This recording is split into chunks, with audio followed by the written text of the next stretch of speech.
Hi, welcome to Aniplane of Anime Recaps. In this video we'll be taking a look at the series Monster Girl Doctor. A young male doctor lives in a society where monsters and humans live together, and he is an expert in treating the monster girls. Whenever he treats a monster girl, they flirt with him and try to get closer to him.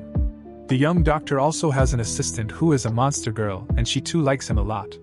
Will the assistant be able to keep the female patients away from the doctor, or will the doctor also lose control and fall for any one of them? Before we begin, be sure to subscribe and hit the bell icon so you don't miss the next episodes. The episode opens up with a narration about a war between humans and monsters that continued for about 100 years. The narrator mentions that the soldiers from both sides were so exhausted that they even forgot the reason why they were fighting against each other. Eventually both sides reconcile and decide to end the war and maintain peace. Following this, slowly and steadily the humans and monsters start interacting with one another and living together in the same community. The scene then shifts toward a clinic where Dr. Glenn, a young doctor, is inspecting a female centaur's breasts in search of lumps. The centaur cannot handle the sensations caused when Dr. Glenn runs his hands around her breasts and moans for a while.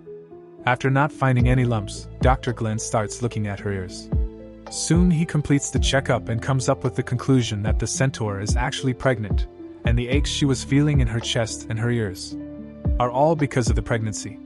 As soon as he says this, the husband of the centaur, a monster, runs into the clinic and hugs his wife.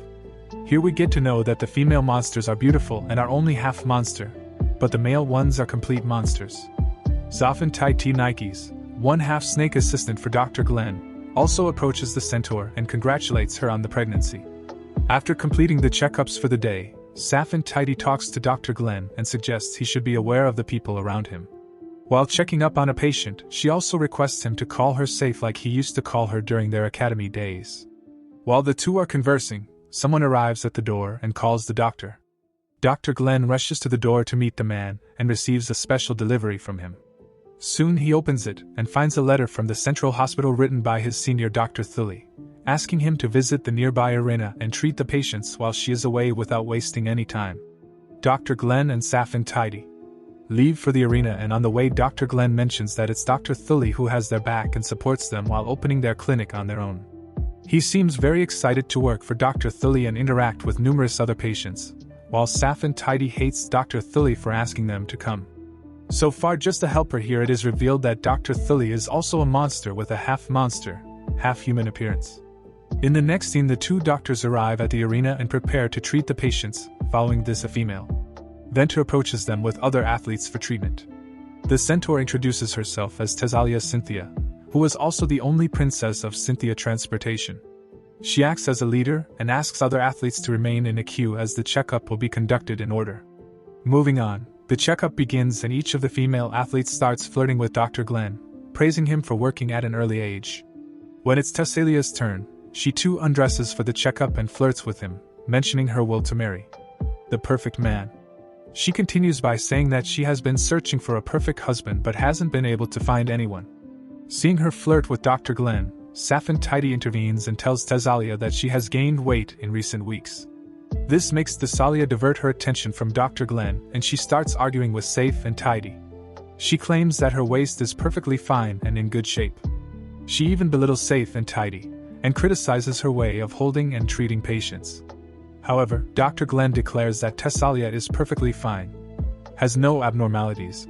Later in the evening, while Dr. Glenn and Saphentite are preparing to return home, two of Tesalia's assistants, Lorna and Kay, approach Dr. Glenn and ask him if Tesalia is perfectly fine. Dr. Glenn thinks for a while and remains adamant about his previous declaration about Tesalia. Despite this, he asks Lorna and Kay why they are saying so. Lorna then tells Dr. Glenn that they are worried about Tesalia a lot because she's failed to win a single match since last month. Because of the decrease in her win percentage, Tesalia has started taking the stress and always appears tired at night. Dr. Glenn is still thinking about why he was unable to find out the actual problem of Visalia. While he is doubting his checkup skills, Saphentite arrives there and asks him to take a rest. She also offers him a refreshing drink and promises to accompany him on his visit to Tesalia's next match. It's clear that Saphentite has a love interest in Dr. Glenn, but the doctor only thinks of her as a friend and a colleague. The following Hey, Dr. Glenn and Saphentite visit the arena and watch Thessalia live during one of her matches with Catwoman. Sadly, Thessalia again loses the match, and it's her 10th loss in a row. With a gloomy face, she returns to her chamber and begins practicing for her next match.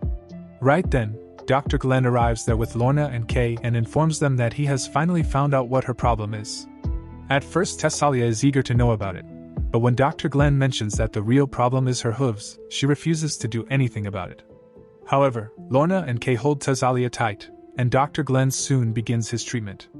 He removes and sharpens each of her hooves gently and places a metal horseshoe on each of them. Despite Thessalia stating that she's perfectly fine, Dr. Glenn does not listen to her and continues his work till he finishes putting iron hooves on each of her legs, which was the main reason she was losing her balance during the competition.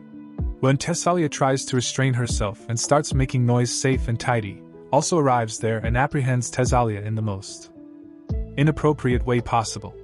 After the treatment of the hooves, Thessalia performs well in her next match and wins it, making everyone happy. She thanks Dr. Glenn for his help and is now overjoyed to get back on her winning streak. In the next scene, we are shown a short story about how one half-snake monster, Saphentite, and Dr. Glenn met each other. It is during the time of the war between humans and monsters. Saphentite was brought to Glenn's family as a hostage. She was bound to stay there to assure that the contract her father made with the humans won't get betrayed. She stayed with Glenn's family for a year, and the two became really good friends. Sadly, after the war ended, Saphentite was forced to return to her home, leaving Glenn with teary eyes. Both of them were very sad to get separated from each other. To their good luck, the two happen to attend the same university to pursue their medical studies and again stumble upon one another. Since then, Dr. Glenn and Saphentite are together, and the two love each other's company. Back in the present, Saphentite mentions purchasing some purified water, and thinks of asking the doctor to accompany her to the market right then. Dr. Glenn also arrives at her room and suggests they go out to get some supplies without thinking twice. Saphentite also quickly agrees to his request. Next, the two can be seen arriving at Mero Waterway District and are ready for the shopping. Saphentite seems very excited and Dr. Glenn reminds her not to do unnecessary shopping together.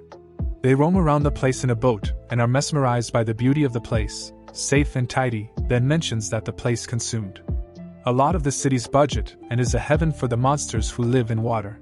Soon they make a stop at their regular shop and buy some purified water, wine and vinegar. After this, Dr. Glenn suggests they return home, but Saphentite insists on visiting other places. After going through a couple of other shops, Saphentite and Dr. Glenn decide to return home. While they're on their way back, Merfolk, the half-mermaid, half-human lady, calls them a perfect couple and invites them to visit her shop. Saphentite becomes happy after hearing the girl calling them a couple and looks at Dr. Glenn. Though Dr. Glenn refuses at first, Saphentite forces him to take her to the shop, and he reluctantly agrees.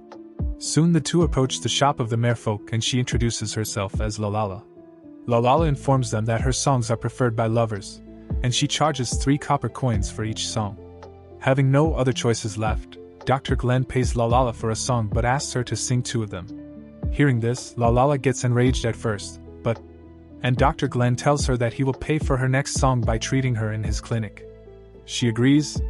Moving on, Lalala starts singing with her beautiful voice, but suddenly stops in the middle of her song due to some problem with her throat. Seeing her struggling, Dr. Glenn offers to treat her and take her to a silent place. He asks her to open her mouth and notices some blisters near the inner part of her throat. He then starts deducing the real reason for her problem with singing and proceeds on checking on her gills. As she is a merfolk, she's supposed to spend most of her time in the water rather than on land. When he puts his fingers inside her gills to check, he finds them dry and comes to the conclusion that it is due to Lalala spending the majority of her time outside the water. When he asks Lalala about the same, she answers that she spends about 12 to 14 hours outside water waiting for customers to show up and singing songs for them.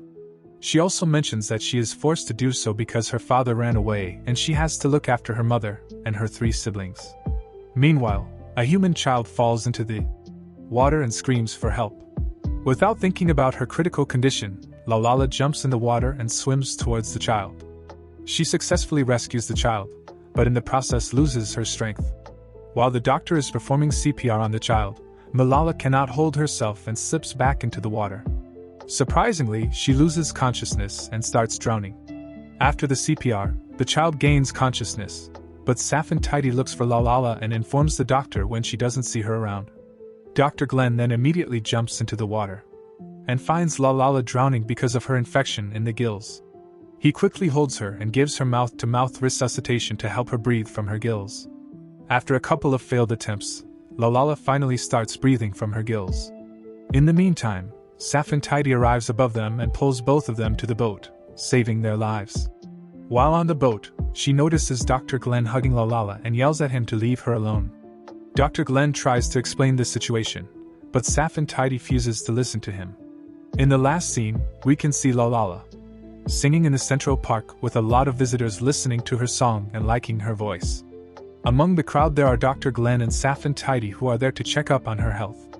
The episode ends with Saphentite confronting Dr. Glenn for giving mouth-to-mouth to Lalala and asking him to stay away from her. However, Lalala is very grateful for Dr. Glenn's actions and promises to take care of her.